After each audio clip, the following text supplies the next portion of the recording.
Yes, y'all, and you don't stop. What's going on? Welcome back to Football Therapy with me, your host, Jan. I hope you're doing well, man. I really do hope that. Look, I'm not as pale today because I fixed the lighting. More of a human complexion, I'd like to think. Welcome back to Chelsea News, the daily series where we talk about Chelsea. There's a lot to talk about. Leão and Reece James' loving relationship. Is Leão coming to Chelsea? Wesley Fofana, excellent positive news, I think, as well as Chelsea looking at a new goalkeeper. Ooh la la, lots to get into, man, and thank you for joining me here today. Please do quickly drop a like on the video, split second, and it makes me happy. You're welcome to subscribe. Should you choose to do so, hit the sweet bell. And also, just take a moment and listen to this. Time to tell you about Weapons. A big thank you to my long-term partner and sponsor, Surfshark. Surfshark is the best virtual private network around, and seeing as you're one of my viewers, you can utilize a wonderful deal offer. VPNs are common practice this modern age in using the internet. It's a light, quick, and easy tool to use that bounces around your location to somewhere else in the world. First of all, additional security in this digital age where people are trying to get your details for identity fraud or any kind of fraud. Having a VPN offers that extra layer of security and keeps the baddies away. But that's not the only benefit of virtually moving your computer's location. No, indeed, you can access specific content that's only available to certain countries simply by using Surfshark to move yourself to that country. Wham bam, thank you ma'am. That video that you could not view before is now available and you can finally watch and enjoy it. Not only is it good for unlocking specific pieces of content on specific websites, it's also amazing for unlocking entire libraries, my friend. That's right, and what I use it for on the regs is Netflix. Of course, being over in the UK, I have the English version of Netflix, but I can utilize the Surfshark plugin and, for example, move my location over to the United States. All of a sudden, I have a whole new library open to me with much more content to select from, or certainly different content. Surfshark is available on most devices. It's really simple and easy to use, and like I said, because you're my viewer, I can offer you an incredible deal of 83% off original price with additional 3 months free when you use my code FOOTBALL on Surfshark. 83% off and 3 months free. How could you turn this down? Go check it out now by using my code FOOTBALL. Click the link in the top of the description to go utilize this wonderful offer now. Time to check out Surfshark. It's ruddy wicked. What a lovely deal. Ladies and gentlemen, I do welcome you to the Stamford Bridge studio to talk about the wonderful Blues, the Chelsea of London. Plenty of positive stuff to talk about, and I do want to start with the reports coming from L'Équipe, l'Information de Française. An update on Wesley Fofana's injury. Of course, he left Stamford Bridge on crutches after the Milan game in the Champions League midweek, and we were all fearing the worst. So many parallels were being made with that Juventus game last season in the Champions League when we played at home, when we slapped up a big Italian team by multiple goals. Reece James scored a blinder. We kept a clean sheet, and a vital defender went off injured. So many parallels. Though, despite Fofana coming off on crutches, I did talk about in recent videos how he tried to play on, which is never a good idea when you hurt your knee, man. If you hurt your knee, don't mess about. I get it. You scored a goal as your first Champions League game. It must be. He's gassed up. I get it.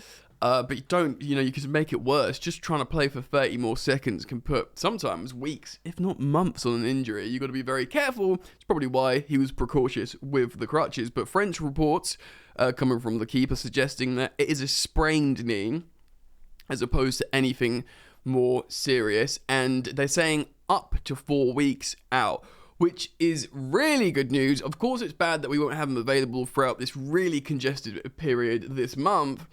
But up to 4 weeks could mean anything. It means he could be back in, if he makes a good recovery and the good doctors at Chelsea give him the all clear, who knows, 2 or 3 weeks. And of course, now with the new ownership at Chelsea, Todd Boehly and Clearlake and gang, we're hoping they revitalise Chelsea's medical department. For a long time, Chelsea's medical team was the best. Maybe it was the beautiful Eva Carneiro. Carneiro, is that how you say her name? That seemingly was a great doctor before Mourinho sent her away or made her leave or whatever. But, Arsenal were constantly having injuries, soft tissue injuries, and Chelsea were totally had like a run of like 2 seasons where we were, flawless medically. And then we sort of descended into this everyone gets injured vibe phase. And N'Golo Kante is like, well, and Pulisic for a while, but N'Golo Kante is, leading the way in terms of an example of that. Maybe the new ownership's come in and said, look, this has got to change, comparatively to the other teams who don't get as much injuries. Granted, these days there's so much ruddy football that there are just more injuries now more than ever. But sending Wes Fofana to America to their own doctors and medical team, they're probably, one would assume, not that happy with Chelsea's medical staff, maybe not facilities, but they'll be looking to revitalise that. And hopefully, if we turn a corner with injuries and have more sort of stability with players' fitness, then, we can expect quicker returns and more protection. And look, regardless, man, this is really good news for me, Wesley Fofana. And, in the meantime, 2, 3, 4 weeks out, we've got Trevor Chalobah and Cesar Azpilicueta to come and replace him. And that's if we're playing a back 3. If we're playing a back 4, just play Thiago Silva and Koulibaly. Everything's gonna be alright, baby. Look, Rafa Leão, remember that guy? Who was probably Milan's most threatening player against us, though he was tucked into the pocket of Reece James. Chelsea made 3 inquiries, trying to buy him in the summer. He had this to say after the game with Chelsea Football Club, referencing his counterpart, Reece James. I hardly talk about opposing players, but this guy is actually the toughest I have faced, I think. Now, Leao's young, but he's still like 24 years old. He still starts for Portugal. He still is the current reigning champion of Italy, winning the Scudetto last season in Serie A with Milan. This is a serious baller. Granted, he didn't get the opportunity to shine that much. He did an amazing run, and he did now and again look frightening. But he's coming out here, and he's saying Reece James is the toughest he's ever faced. And you know what? Us Chelsea fans who watch Reece James day in, day out, we know he can attack. We know he can assist, score goals. We know he's tough, but boy, can he defend. He goes on to say he scored a goal too against us, and that's something you don't see from every defender. Well, you do see it from some. You see it from Trent Alexander-Arnold. He too loves a goal. But what you'd like to see from a defender, and what he cannot demonstrate, is defending. Sorry, unnecessary Trent Alexander-Arnold dig. Fantastic player in his own right. Just maybe a little bit more specialist. And I mean that in a derogatory sense. Look, I just wanted to reference this. They've since followed each other on Instagram after this game, Leão and Reece James. Both similar of age, 23 and 24. Leão will be more than aware of Chelsea's multiple approaches to try and sign him in the summer. He looked so pissed off to come off at Stamford Bridge when Brahim Diaz came on for him, because he knew he couldn't do his thing. Even though he probably knew his team is lost, he wanted to get a goal and just be like, look, yeah, I'm here, boys, this is me. And he did that amazing run and whatever. He looks incredible. And maybe Reece James, he did this with Wesley Fofana. They followed each other on Instagram, and he Wes said he DM'd come to Stamford Bridge and play with me in defence. Who knows? Maybe Reece James is saying, come to Stamford Bridge and, play on the other flank and let's cook together. Do you know what I mean? I do wonder if managers encourage this. Because footballers are just young guys. They're social guys, ultimately. I know they live in their own freaking weird world. But you don't want to have it all business. If someone on the other team says, bro, come play, it's wicked. Come, sign for us, it's cool. I'll look after you, we'll have fun. That's surely... it obviously worked with Wes Fofana. It's worked historically with other players. I wonder if the management team encourage it. Because obviously it's a little bit like tapping up. But if it ever came to it, they could be like, I don't know, he said that. I can't control him. But maybe they're giving him a little wink, nudge, nudge, get in his DMs, tell him to come over. We can talk to his agents. We can present a project to him, but if you can be like, bro, come hang, that would be helpful as well. The social, emotional intelligence approach of players coming up to other players like that, I think it's pretty interesting. But yeah, Chelsea's certainly in for Rafael Leão. Very, very exciting player. I mean, if we sign both Nkunku and Leão, then everyone else is in trouble except Man City. Sorry. Anyway, let me know what you think on that story. Comment down below. Of course, we'd have to lose some attackers to buy some attackers because we simply can't have thousands of players on the books.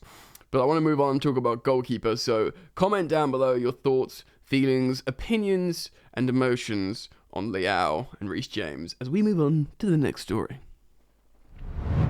Cool, so at Cy Phillips Sport and his website, he's also been speaking on Cy and Dan Talks, I believe it's called, talking about Chelsea looking at a goalkeeper, Diogo Costa. Very close sounding to Diego Costa, but no, Diogo, like Diogo Jota. He is a goalkeeper that plays in Portugal. He's the Portuguese starter, I guess. A lot of people are talking about him being the best goalkeeper in Portugal, and he should be starting for the Portuguese national team. He currently plays for FC Porto, of course, a giant on transfer marks. Now his value is going rocketing to the sky like Bitcoin in 2017, 18.